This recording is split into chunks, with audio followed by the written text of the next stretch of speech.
Merci d'être avec nous sur Radio J, toujours en direct. Et vous pouvez aussi nous regarder sur notre chaîne YouTube. Et c'est l'heure de notre chronique géopolitique, comme chaque mardi, avec Éric Danon, ancien ambassadeur de France en Israël de 2019 à 2023. Bonjour Éric. Bonjour Ilana et bonjour à tous nos auditeurs. Alors ce matin, vous nous expliquez comment la guerre à Gaza renforce la tension entre l'Occident et le Sud global. Oui Ilana, il faut d'abord se rappeler qu'après les attentats du 11 septembre 2001, les États-Unis avaient reçu une solidarité mondiale. Après le 7 octobre 2023, Israël, lui, se retrouve isolé. Pourquoi ?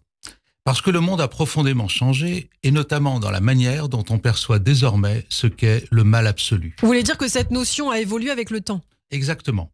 Le mal absolu, pour les nouvelles générations, ce n'est plus la Shoah, ni les idéologies meurtrières du XXe siècle, comme le nazisme ou le communisme. Non.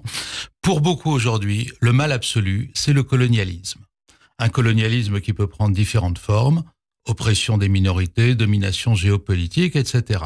Et il y a un réel oubli de l'histoire. Les jeunes, et même certains députés français, n'apprennent plus suffisamment cette histoire. Et donc ça crée une certaine instabilité pour l'Occident. Oui. L'Occident est sur la défensive, car il est accusé, à juste titre d'ailleurs, d'avoir construit une partie de sa richesse sur la colonisation. Il fait face à une critique qui vient de l'intérieur, mais aussi de l'extérieur, notamment des pays du Sud global. Ce concept du Sud global, qu'est-ce qu'il recouvre ? Le Sud global, c'est pas un ensemble géographique, politique ou économique homogène. C'est un ensemble de pays qui partagent une revendication commune, ne plus laisser l'Occident écrire l'histoire à leur place. Et selon vous, donc, si on comprend, la guerre à Gaza renforce cette critique de l'Occident ? Absolument. Car dans ce contexte, le Palestinien devient une figure symbolique de la résistance à l'Occident colonisateur. Avec le désastre de la guerre à Gaza, il devient bien plus qu'un combattant engagé pour récupérer sa terre perdue.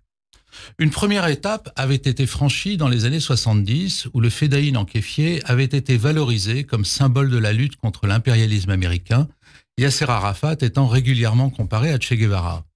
Aujourd'hui, c'est la deuxième étape. On passe à une dimension plus globale.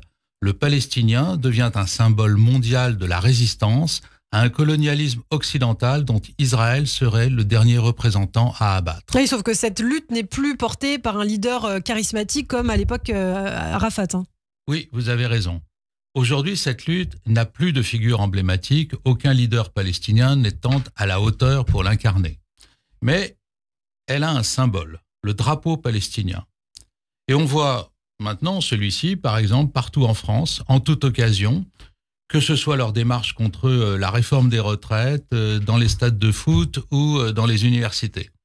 Il est brandi par des personnes souvent ignorantes de l'histoire du Proche-Orient, mais manipulées par l'extrême gauche dans une logique de convergence des luttes. Vous parlez de l'extrême gauche française et particulièrement de la France insoumise. Oui, exactement.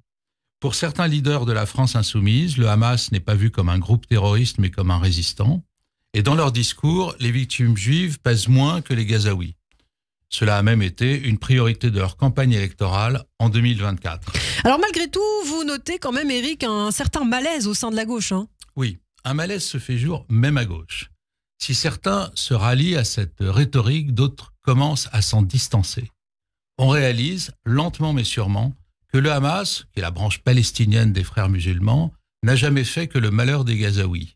Et surtout qu'il porte l'objectif principal des frères musulmans, importer en Europe et notamment en France un islam politique radical. Alors une prise de conscience donc ? Oui, une prise de conscience lente mais réelle que la progression de l'islamisme djihadiste est un réel péril pour la France. Une prise de conscience aussi que l'extrême gauche, soi-disant pour aider politiquement la cause palestinienne, soutient de fait une radicalité religieuse violente et a remis pour cela au goût du jour des débats nauséabonds sur la place et le rôle des Juifs dans la nation, contribuant à l'explosion des agressions antisémites. De cela, heureusement, les Français, dans leur immense majorité, ne veulent pas. Alors il nous reste moins d'une minute. En conclusion, Éric, quel impact cette guerre à Gaza pourrait-elle avoir sur la politique française ? En une minute, les conséquences sont nombreuses. J'y reviendrai dans une prochaine chronique, en particulier le débat sur la reconnaissance de l'État de Palestine. En attendant, l'alignement de l'extrême gauche avec cette radicalité religieuse et la montée des agressions antisémites révèlent des fractures profondes au sein de la société. La guerre à Gaza aura au moins eu le mérite de faire tomber certains masques. Merci beaucoup Éric Danon, merci d'avoir été avec nous ce matin sur Radio J. On vous retrouve chaque semaine et également en podcast et sur notre chaîne YouTube Radio J. Je vous dis à la semaine prochaine.